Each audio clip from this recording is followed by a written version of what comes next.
All right. Hey guys, I think we're going to start. It's close to 10 a.m. So, well, first off, I have to remind you to close your phones and also to fill out the evaluation at the end of the talk.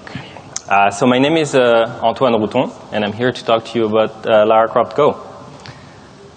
So a little bit about myself first. So I work at Enix Montreal. I do mainly programming, also design, some production, and some marketing. But since I did this as a pie chart, you can tell my background is definitely programming. So to talk about Lara Croft GO, I need to go a little bit back in time first with our first game, Hitman Go. So I'm going to do a quick survey here. Who's played Hitman Go? Okay, most of you. Who's played Lara Croft GO? Okay, most of you as well. Great. That's going to really help. So our first game, Hitman Go, was released 2 years ago. And this is the proposition for the game. It's a game about Agent 47, the main character of the Hitman franchise. It's a turn-based puzzle game. It is an aesthetic inspired by architectural models and dioramas, and it's a mobile phone game. So it's kind of an unexpected take on the Hitman franchise, right?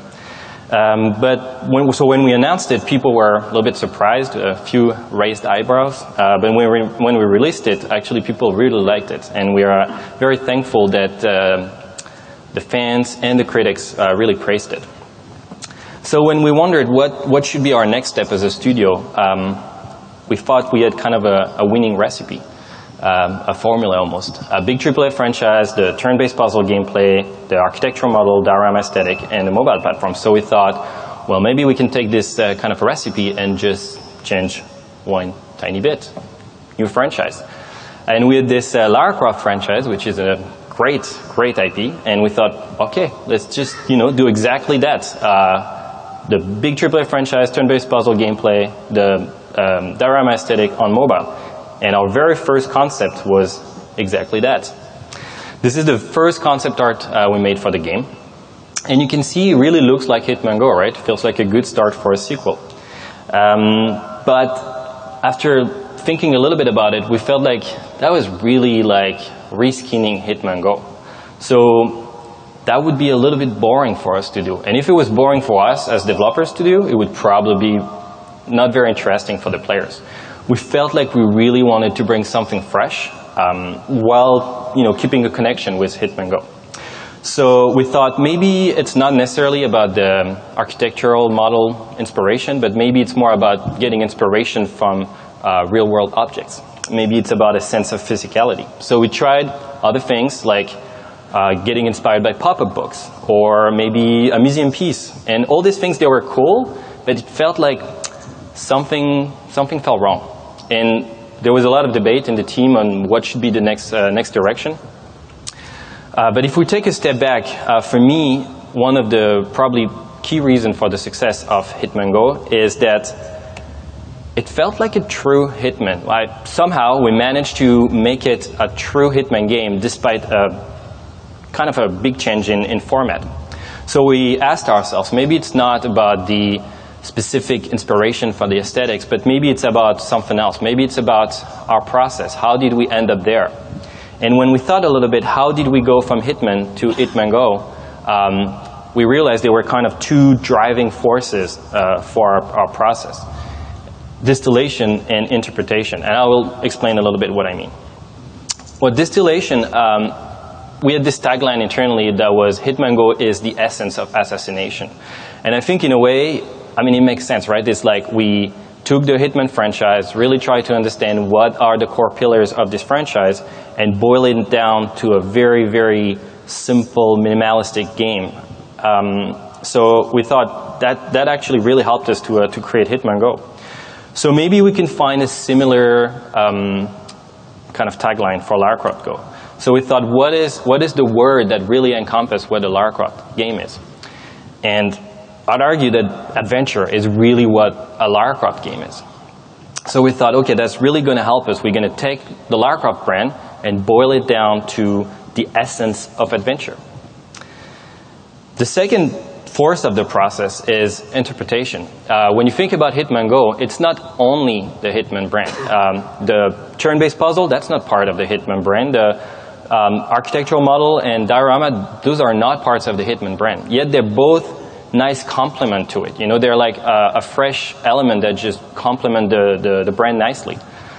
And they all make sense. They're not just cool. They're also, like, the turn-based puzzle really echoes the mechanical precision of Agent 47. The clean architectural model reflects the luxurious, sparse environment in where Agent 47 evolves.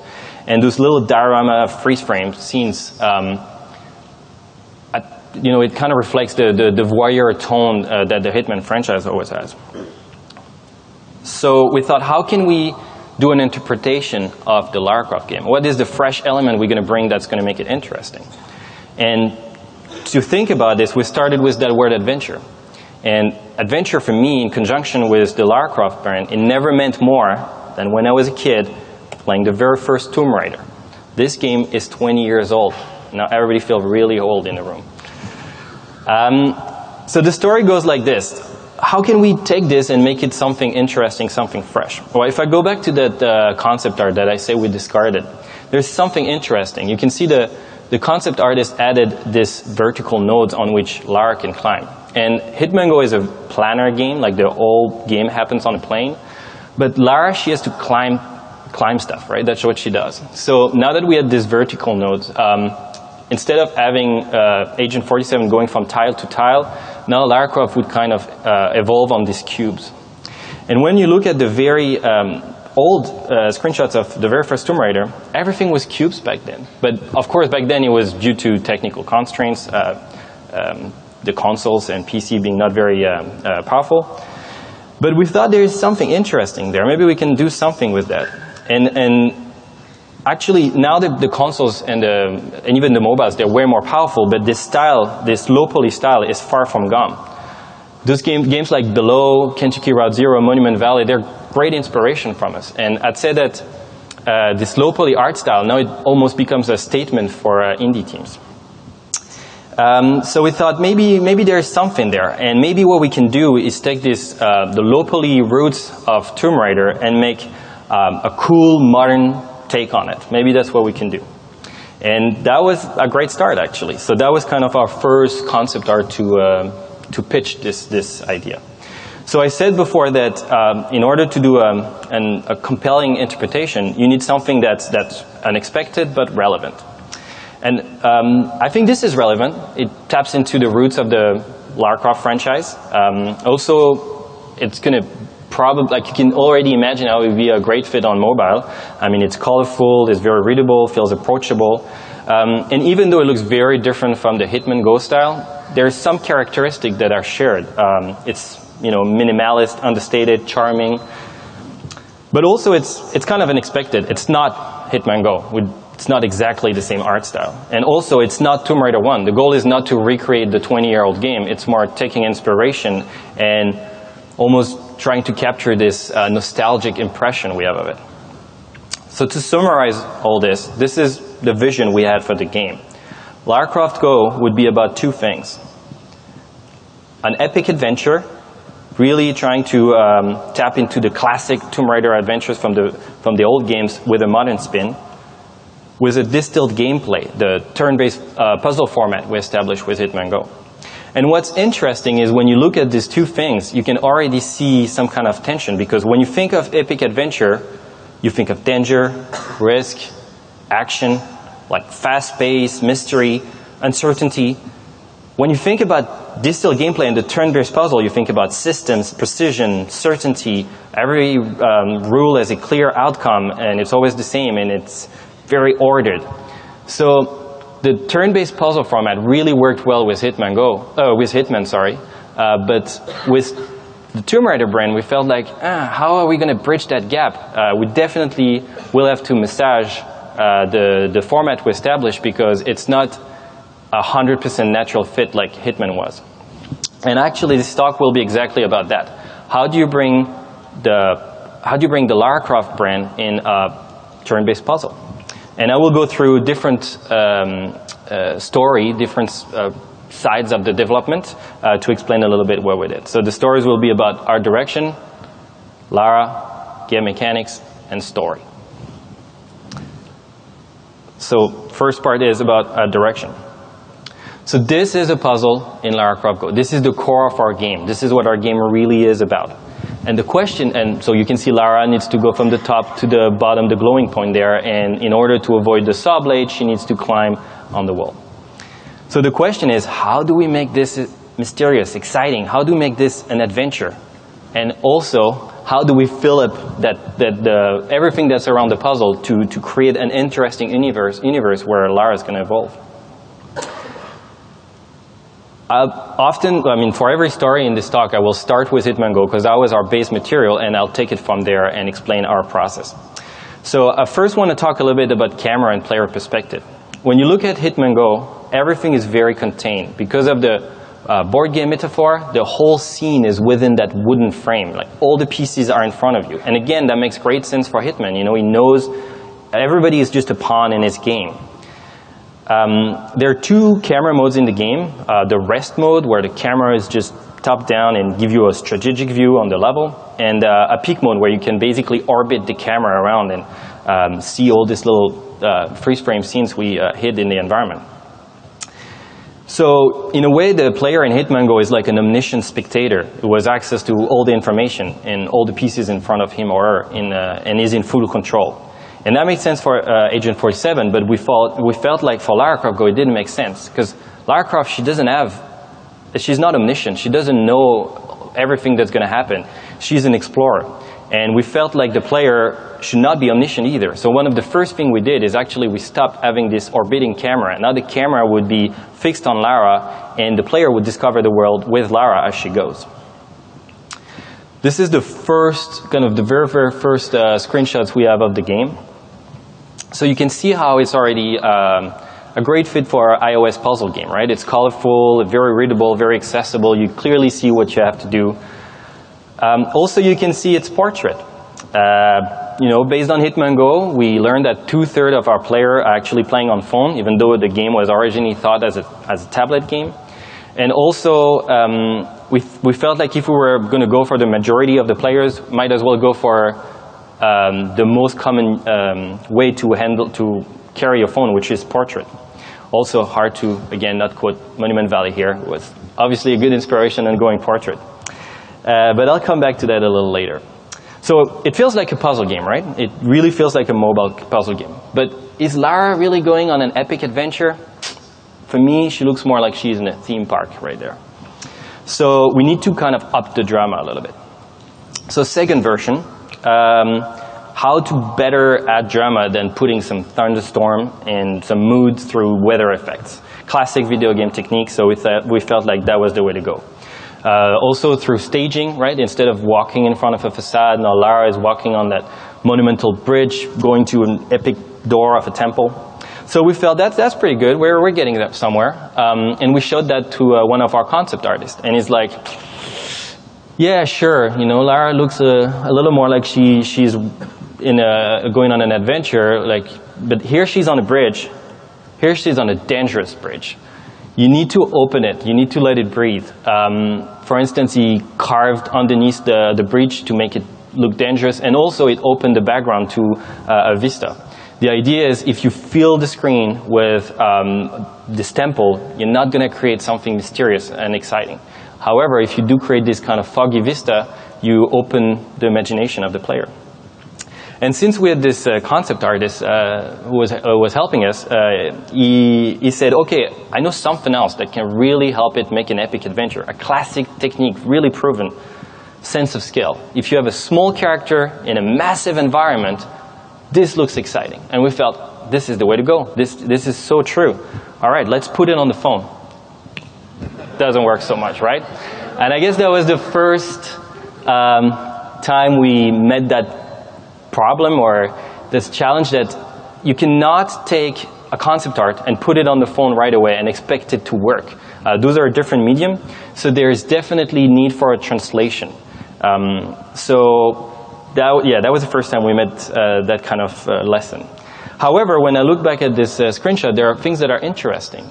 For instance, it's a little hard to see here, but on the top left and also on the bottom right, there's these foreground silhouettes that are very interesting. The middle ground when the action takes place, and this background vista that I already talked about. And we felt this kind of foreground, middle ground, background structure was really interesting and really helped creating an interesting world.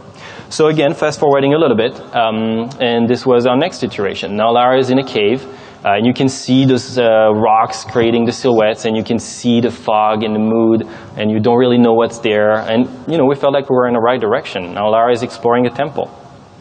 But something we noticed is every time we would give a screenshot to a concept artist to do a paint over, they will always, always, always give back a landscape picture. And eventually we had to realize if you really want to make it cinematic, if you really want to feel like Lara's an adventure, landscape is the way to go. So we had kind of to let go the portrait format, and we felt like landscape was a way better fit. Again, I'm going to fast forward a little bit.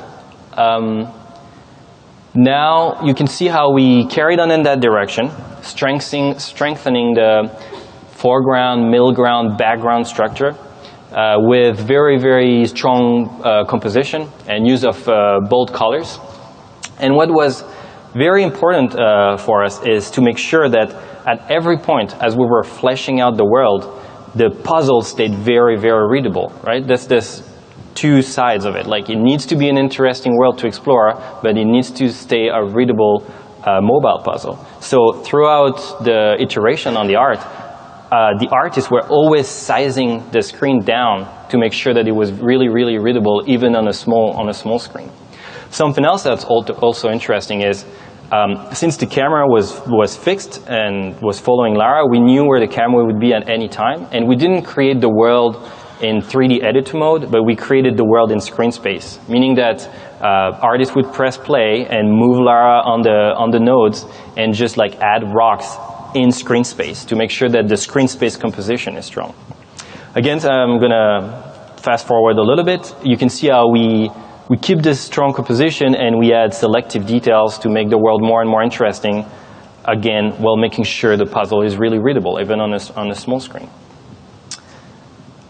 Kind of a last step on this art direction evolution, using different color palettes. Once we felt like we had something solid, adding more color palettes helped us create basically interesting, strong, identifiable locations. So that really also helped creating an interesting world to explore. And finally, we arrived at this. This is one of the key art for marketing that we did at the end of the production. And this, to me, feels more like an adventure, especially that if you look at the puzzle that Lara is navigating, it's actually the same puzzle that I showed at the beginning, and you can really see the evolution. So to summarize, I think changing the camera to bringing the player from a spectator to an actor really helped. Also staging and mood helped us create dramatic tension. We learned that lesson that concept art cannot be directly applied and we have to translate it. Interesting foreground and background really helped us add depth and create a mysterious world. And strong composition and the use of selective detail helped us flesh out the world without breaking the readability. Now I want to talk a little bit about Lara. So again, I'll start from Hitman Go. So in Hitman Go, because of the board game metaphor, all the characters are pawns. And at first, we tried that. And that looked like it was working. That was before we were going to do all the art direction evolution. But at first, it felt like it was working, right? But as soon as we were adding more complex actions, it didn't work anymore. All these different paws of the character that felt kind of awkward. So we knew we had to change this. And since we were adding animation in the world, like vegetation moving, etc., we felt like, okay, we need to add character animation. That's one of the first animation that our animator Eugene did for us. And it's just a very, very basic little walk cycle. And we put it in the game, and very quickly it worked. So what I mean by that is, now that you swiped, Lara would move, would do this little walk cycle, and that was great. but it felt really robotic, right? Because you're swiping and she moves, but it's like in very short animation, and you know, it feels not very smooth, not very natural. And actually, that would be an interesting that was going to be an interesting problem for us. Is how do you not make it really stop and go? For Hitman, it works, right? It's a pawn you're moving, so that's a good analogy. But for Lara, that doesn't work. Lara is athletic. She's reckless. She goes in this badass combat. She has all these iconic moves. She's not like someone who thinks about our next move and goes like Agent 47. So the first thing, obviously, is to make the animation as short as possible, right? Obviously, if you make it shorter, then the game reacts faster. And that's what we did. From a gameplay perspective, we felt like 0.3 seconds per move was a good reaction time for the game, for the player not to really wait for Lara to execute the move. But yeah, like I said before, it still felt a little robotic, right? So how do we fix this? Again, classic video game animation technique. If you add a settle at the end, you know, it feels way more natural. The problem is, on the left, this is the short wall cycle, 0.3 seconds. On the right, it's the one with a settle. And now we're like at 1.3 seconds. So the settle is actually 1 second. So how can we do this? And the key was to decide that basically the first part of the movement, the 0.3 second, it has to happen when you swipe. But the settle, the 1 second at the end, which makes it smooth and nice. Basically, if another input comes in, you just cut that and move forward. And that worked well. I remember there was this very simple level where we can just move Lara around, and it just felt very satisfying to move her, you know. And if you wait a little bit, she would settle nicely, and then if you stack inputs, she would just react kind of fast. So that worked well until we added enemies. And now every time the player swipes, Lara moves, then the enemy moves, maybe even they trigger some mechanism, and again, it felt like the game was a little slow to react. So we thought, what can we do about that? And some of us came up with the idea of the monoturn. Basically, the idea is you swipe, and Lara and the enemies, they all move at the same time. This is great. This is going to solve all our problems. But let's imagine a situation like this. You swipe forward, Lara's going to go forward, the spider's going to go forward at the same time. What's the outcome? The puzzle is not clear anymore. So monoturn had to go. And instead, one of our programmers came up with the idea that maybe we can just accelerate time. If really inputs are coming fast, maybe we should just, you know, make animation play faster. Also, if the player is swiping very fast, maybe he's not necessarily focused on how the enemy reacts. Maybe his mind is about more like, okay, I know how I'm going to do this and that, so maybe it doesn't matter so much. And I think in the end we find a good threshold where the game feels reactive, yet, you know, nice and smooth. So if I come back to what I said at the beginning about the personality of Lara, like, how can we make the player feel like Lara is reckless? Well, basically we can add all this little animation where, for instance, when Lara is trying to grab on a ledge, every now and then there is a alternative animation where she almost misses the ledge. Doesn't change the nature of the puzzle. She will grab it, but it just gives like a perceptive layer of risk. Those badass combats, well, when we added the combat system from Hitman Go with this new animation system, right away it felt really good. We could really have fun with this. And a little bit of fan service, of course, we had to, right?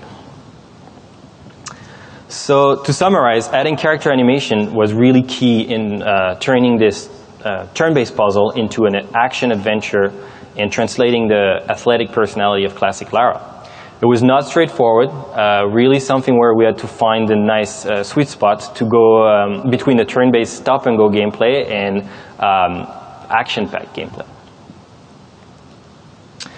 Now I want to talk a little bit about game design and game mechanics. Again, starting with Hitman Go.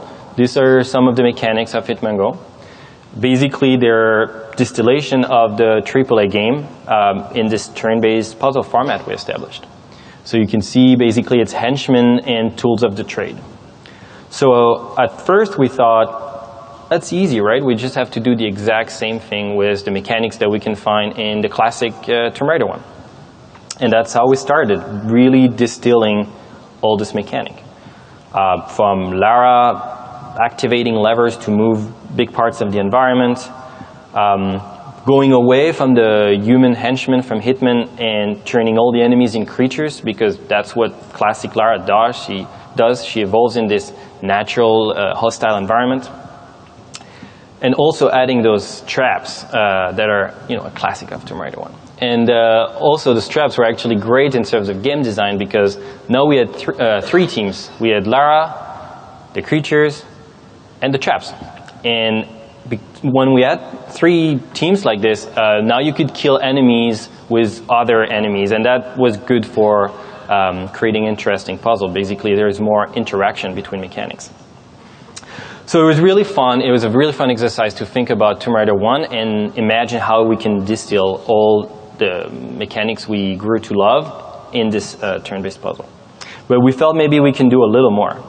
For instance, how can we convey the idea of time pressure and fast pace in a game where time is not a resource for game design? Well, we found out that through theming, we could really help that. For instance, there is this mechanic where there's a node, the first time you walk on it, it weakens, and if you walk twice on it, it's going to crumble. And what's interesting in when we play tested this, we could see that player, the first time they would arrive on the node and the ground would weaken, they would swipe faster to go to the next node. But really, you can stay there as long as you want. But again, it's this perceptive layer of risk that we added on top. And then another example, like this lizard that follows you every time you move. Again, you can stop, it will stop, but just want to swipe a little faster because there's this guy on your feet. And another mechanic that comes later in the game is this door. Basically, you pull a big lever, and then you got 5 turns to go under the door. And every turn, the door closes one bit. Of course, the puzzle I designed so you always arrive at the very last turn, and you feel again like you're just making it. But turn-based, no real time pressure, but you feel like there is.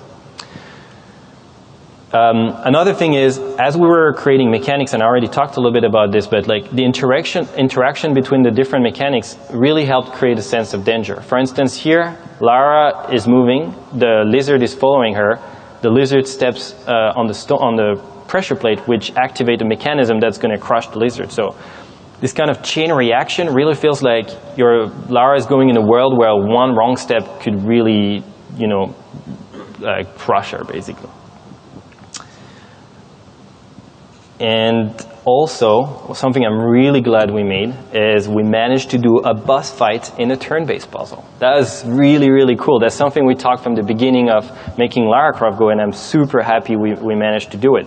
So the idea, like most of you know, but the idea is if Lara goes in one of those orange lines, she has 1 turn to get out before the snake is going to kill her.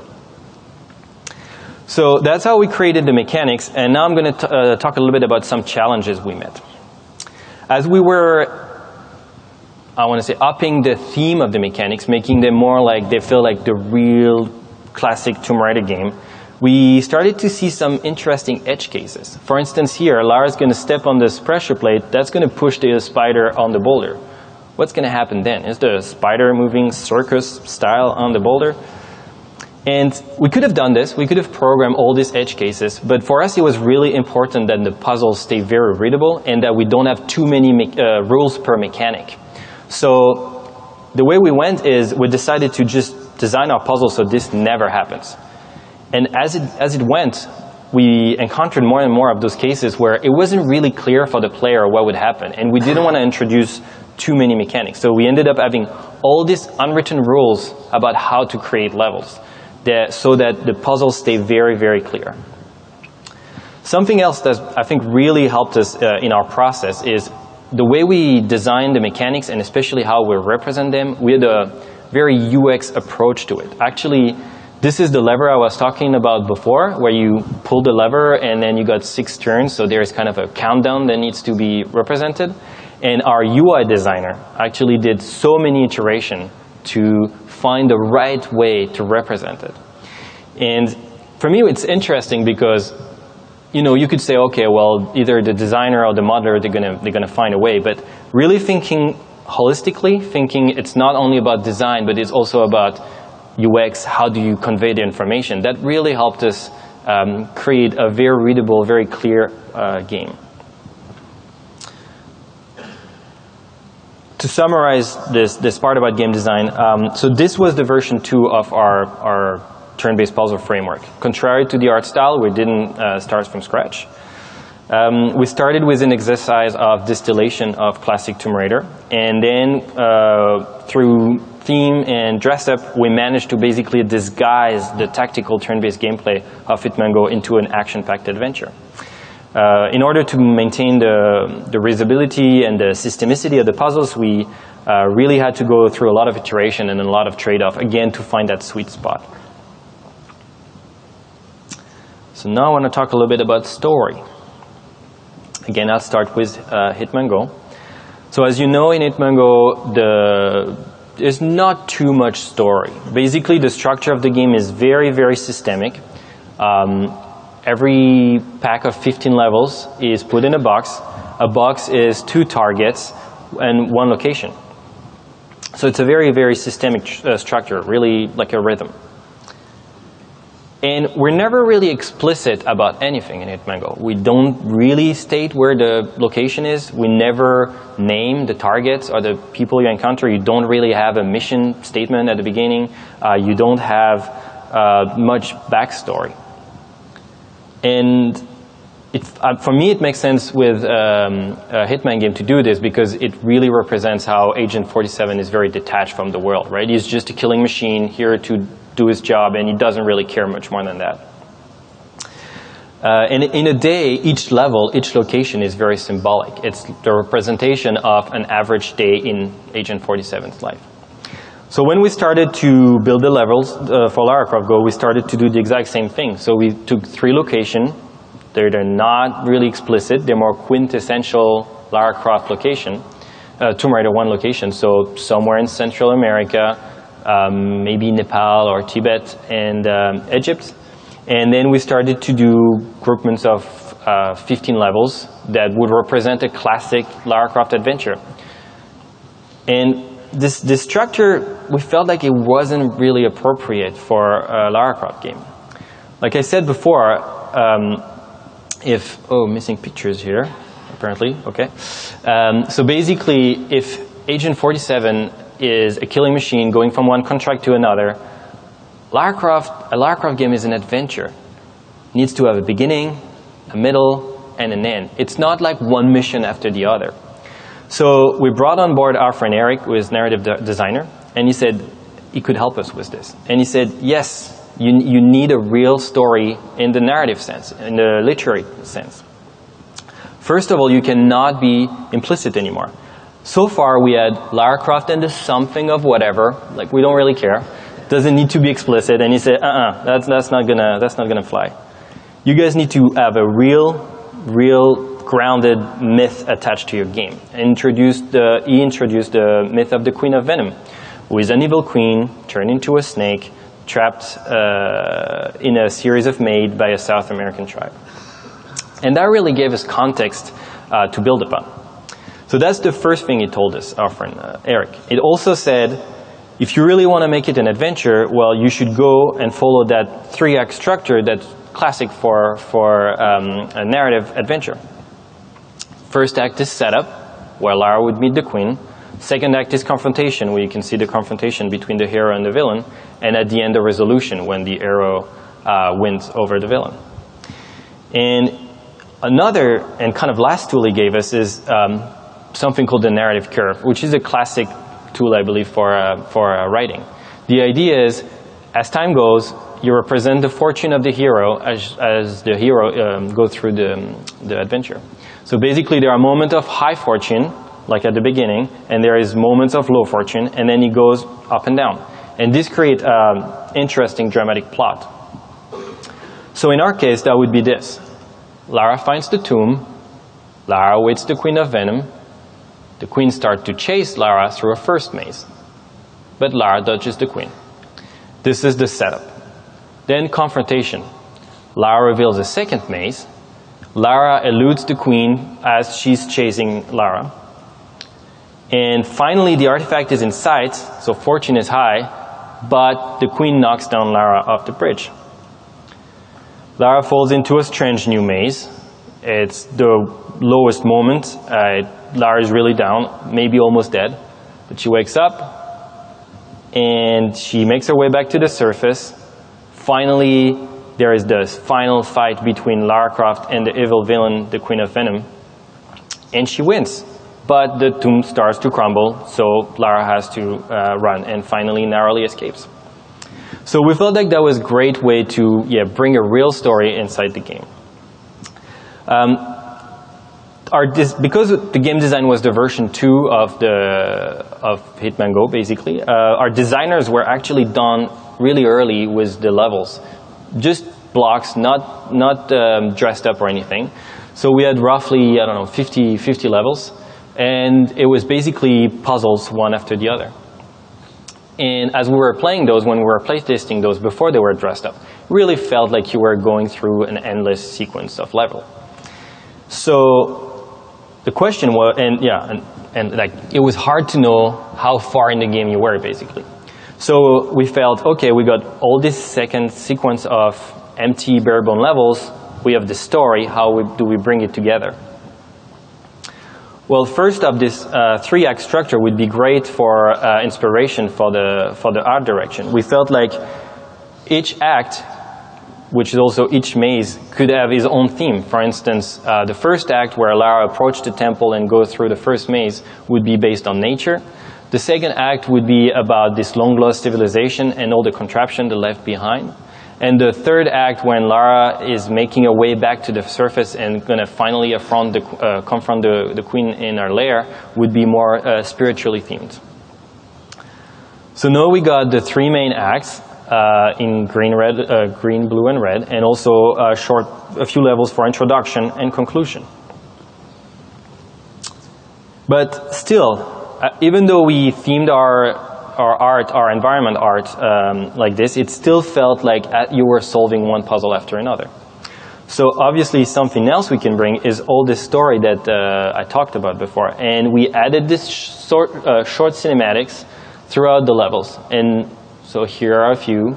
And what we really tried to do is put them far enough apart that there is always, every now and then, there is a narrative beat. So since it's a puzzle game, we always really made sure that our cinematics were very short.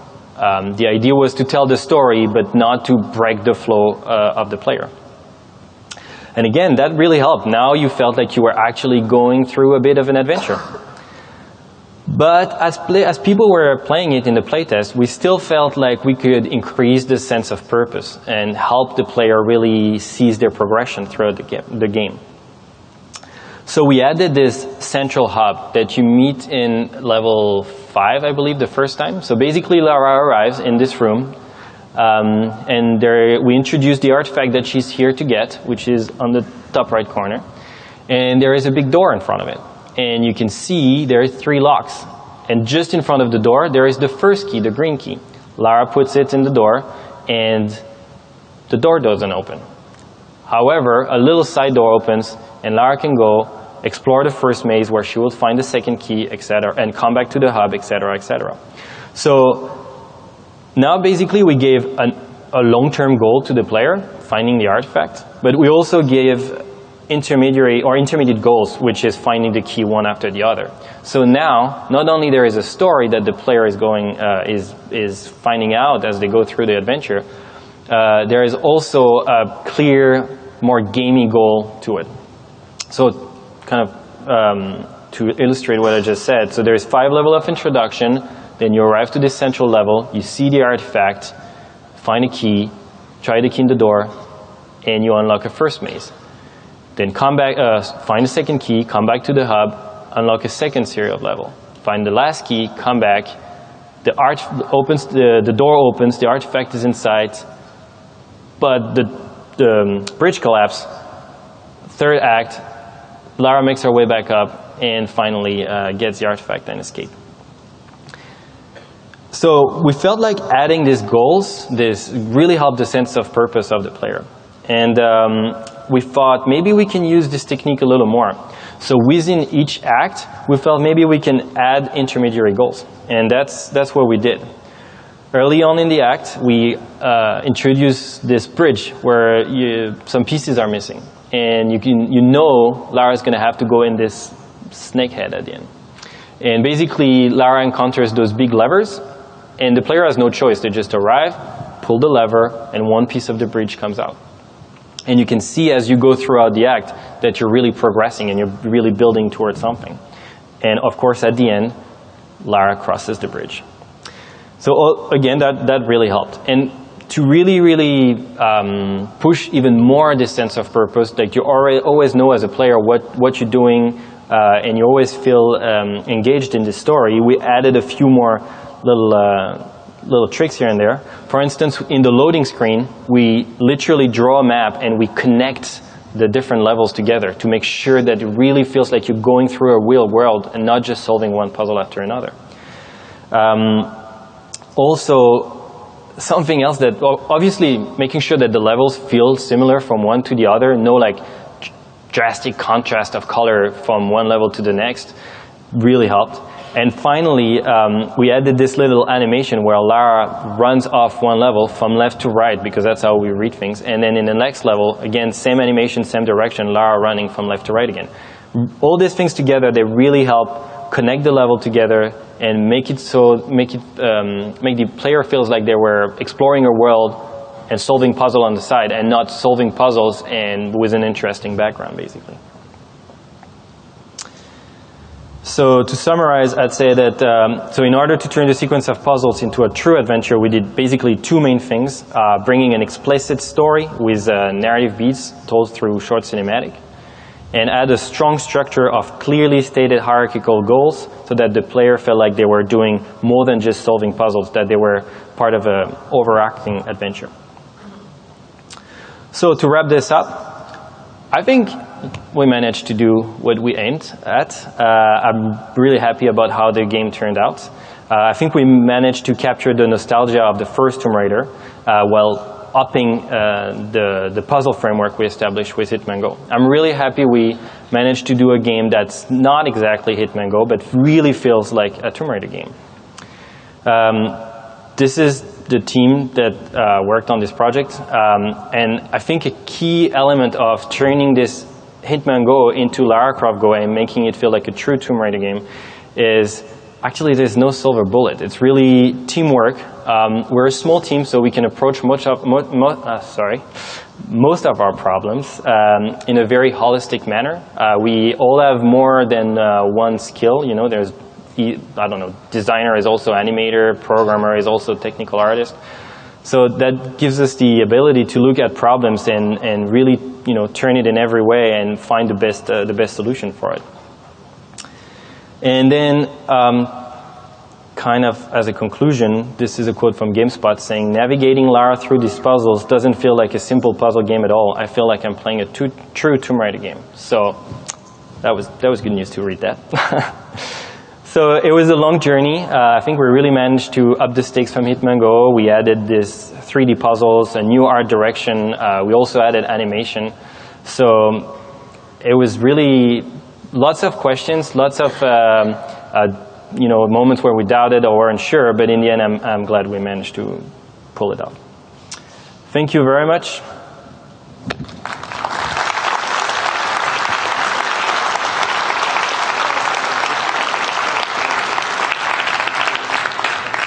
So if you have any questions.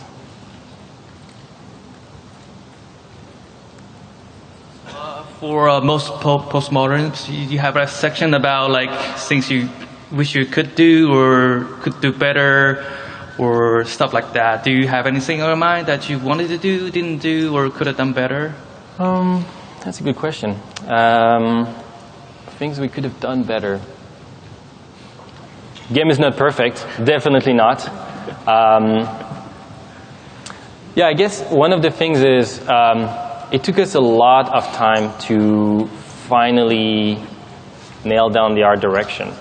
And we spent a lot of time, lots of attempts, and by the end we had to kind of rush to make all the levels. And from a team perspective, that really took a toll on us. So I don't really know how we could have done this better, but I'm sure this is a point that we could have investigated. Like, how do you create something that's interesting and meaningful and true to the franchise, maybe in a bit of shorter time? I don't even know if it's possible, to be honest. Okay. One more question: what's the process of designing that boss fight? Or designing that what? Sorry. The boss fight. First step, everybody on the team knew that they wanted a boss fight. That's the first step. So everybody was really motivated to make it happen. Then we thought about different possibilities. As often what we do is we come up with like, I don't know, 2, 3, 4 variations, different way we could approach this, and then one sticks out, people get passionate about it, and then it's a long process of trying, actually doesn't 100% work, okay, we try something else and we adjust it. And I guess that's what I tried to show a little bit in the talk. Like, there is nothing that was like the idea moment where that's it, it's good. It was always in the details, lots of iterations. So the boss fight was just the same way. Great talk, thank you. Thank you. Hi. I think that was an amazing job of dissecting the game, so thank you, really enjoyed that. My question is about something that you mentioned towards the end when you talk about how you took a really holistic approach to the design of the game. And what I was wondering is, because it seems that the decisions that you talk about involve art, involve gameplay mechanics, involve the branding. Yeah. How do you manage in a team of people how that we would distribute responsibilities so that these decisions can be made in such a holistic way, but still, moving forward? So I guess my question is about methodology or workflow. Yeah, that's actually a very good question. I think first step is what I said, people having more than one skill. I've seen another talk that also talked about this is T-shaped people, which basically you got one field of expertise, but you also can cover a lot of other things.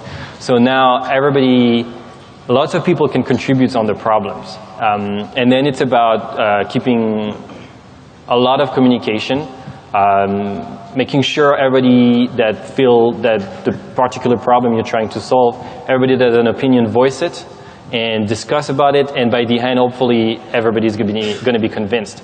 If is still not sure, then you can prototype and prove right or wrong, etc. So communication is really, really key.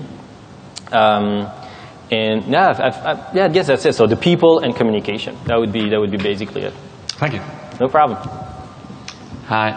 As you were narrowing down your final set of mechanics, the types of traps, the types of enemies, all that, did you prototype anything that felt awesome but you had to discard because it wasn't Tomb Raider enough? Let me think. Well, actually, yeah, I can give you a little story about it. At the very, very beginning, we had this mechanic from Hitman Go that is very, very crucial in Hitman Go, which is the rock. Right? You throw a rock, and that attracts the enemy. So that's your way of modifying the board at your advantage. And the designer, they loved that mechanic so much in Hitman Go that they felt, okay, we need it in a way or another in Lara Croft GO. But actually, that doesn't make sense. Lara doesn't throw rocks to distract the lizards or snakes, right? So they were kind of sad, but we had to let it go. Thank you. Hi, you mentioned a few times where you had identified a problem that you'd solved. Yeah. I'm just intrigued on how you identified those issues, whether it was through build reviews or whether it was just because you was a small team and it just kind of became obvious. Both. So a lot of playtest, like a lot of playtest. Not only to people that also play games, but to people that know less about games. Something that's very important is some people, they don't play too many games, and especially on mobiles, you don't want to make the game, don't close the game to those people. So you want to make sure that you don't rely too much on the video game's codes and standard, especially when you're working with a big AAA franchise. It's easy to go that way. You want to make sure you make it really easy to understand for people that don't know video games as much. So yeah, lots of playtest. And the second thing is, really encouraging everybody to speak their mind. If you're making games, high chances that you're a player. If you're a player, high chances that you know what you like and don't in a game. So again, encouraging everybody to speak their mind, and then relaying, if there is a problem and you feel like, yes, this is something we need to solve, relaying that problem and making sure we all work to fixing that. Thank you very much. Also, when are we seeing Deus Ex Go? Next question. I really enjoyed the talk. Thanks Cool. a lot. I wonder if you could talk a little bit more about the art style. Like you mentioned early on that, you know, this sort of flat color style is somewhat popular these days. And I wonder if there were considerations you had about particular inspirations, or if there were certain things, certain ways that you wanted to kind of distinguish your approach to the style. Like not look like the games I showed at the beginning, basically? Yeah, exactly. Yeah. Like in terms of, you know, that sort of untextured art style.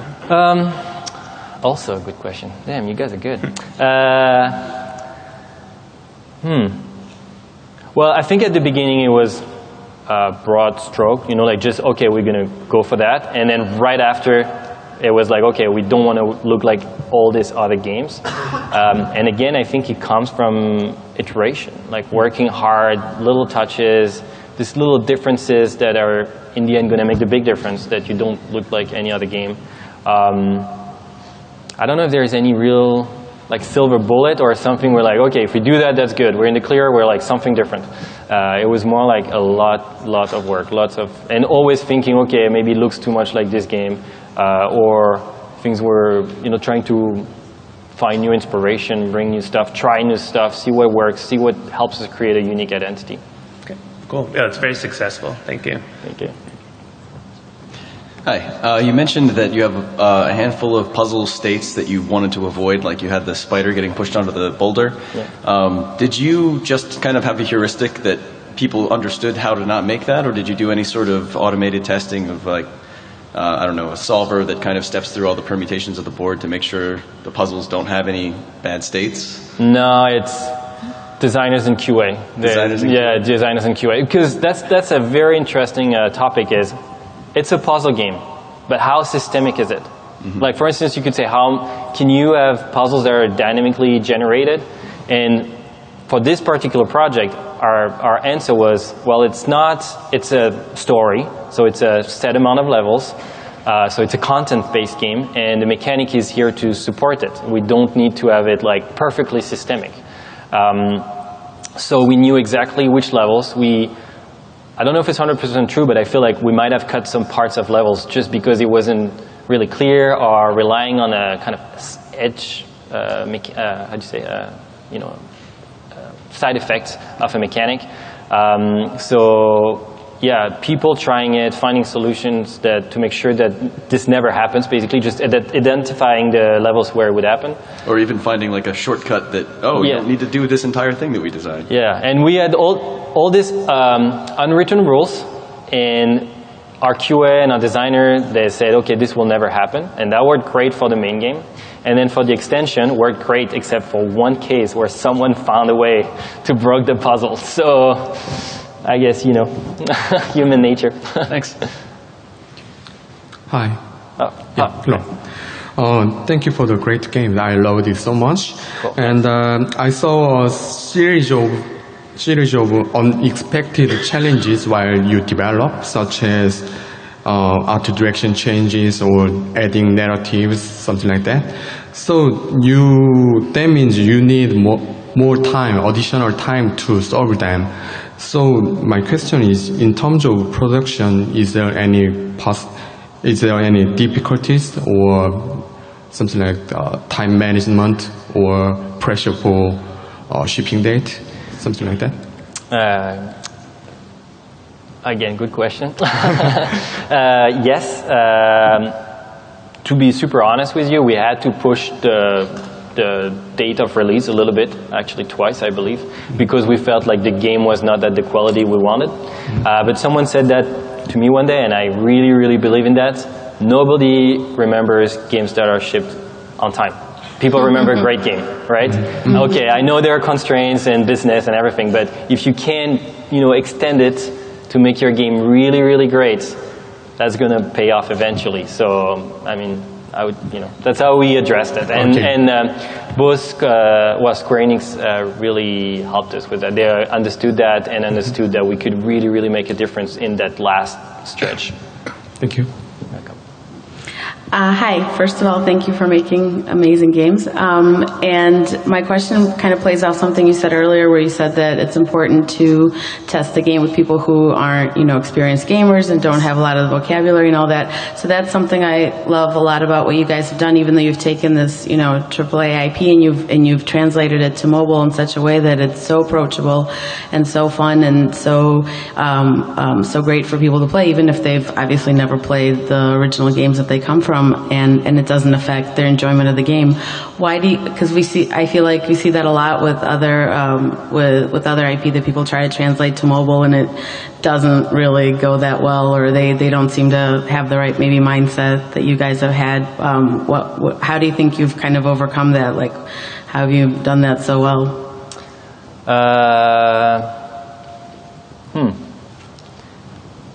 I think it's a sensibility. Like the creative director, Dan Lutz, myself, lots of people in the team actually, we really, really care about this subject. I think that's the bottom line, right? We do care about this. We do think in terms of, I don't know, can my mom play it? And it's a constant attention. And also, the other side of this is, like I said, playtest, right? Who you're going to choose in your playtest is going to affect what's lesson you're going to learn out of this. But maybe for some games it's okay. Like let's say you go for a game that's more really targeting like more hardcore players, Maybe you do want to rely on lots of codes because that's who you want to talk to. But for mobile, for a brand like Lara Croft that everybody knows, we felt like, no, we want to open it more. We want to have more people coming on board. And we really believed in this. That was kind of our pillar of our development.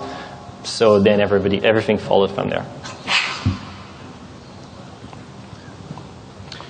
Hello, thanks for the talk, really good. I have a question about sorry for the voice. No problem. A question about the game difficulty. How did you balance the difficulty to make it not too hardcore? How did you find the right duration approximately for levels?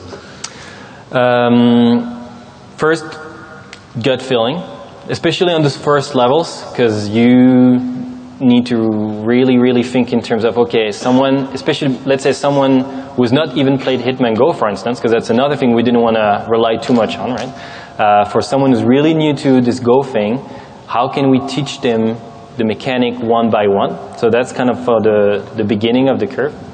Also, we learned a lot about that from Hitman Go. And then throughout the game, again, playtest. And actually, I should mention, Martin was right here, was the guy who is in charge of our playtest, and he's doing an amazing job. He's like right there in the middle. Yeah, and again, like lots of playtests, lots of iteration, really smoothing out things. We cut some puzzles because they were insanely hard. Like you wouldn't believe how hard the level designers the levels they would create. But what was interesting though is, by the end, when we were released, where we felt like, there was something approachable, but at the same time kind of challenging, and we released that. Some of our players, not all of them, but some of our players were like, well, it's a little bit easy for me. So what we did is, that's not the main reason, but when we did an extension to that, we really increased the challenge. And basically we made it like, it's kind of really going up like this. So we felt like we would be able to provide some challenge for people who really wanted it, but at the same time this comes at the end of the game. You can still finish the adventure, get the end of the story, and if you want something a little, a little chewier, you can go for this expansion. Okay, thanks. You're welcome. Hi. Hi. I was just about to ask you about the extended levels and stuff like that. Was that sort of always expected and intended to make a few more afterwards, or did you just have a lot more ideas and wanted to sort of get them out there? Not sure I can. At first we wanted to make a story, that's what I said, right? Beginning, middle, and end. And then a few things.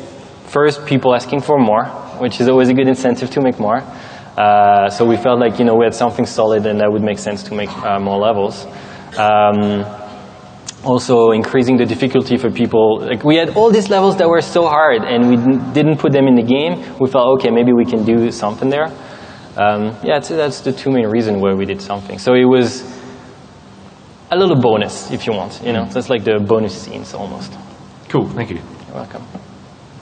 All right, it's all good. Cool, thanks guys.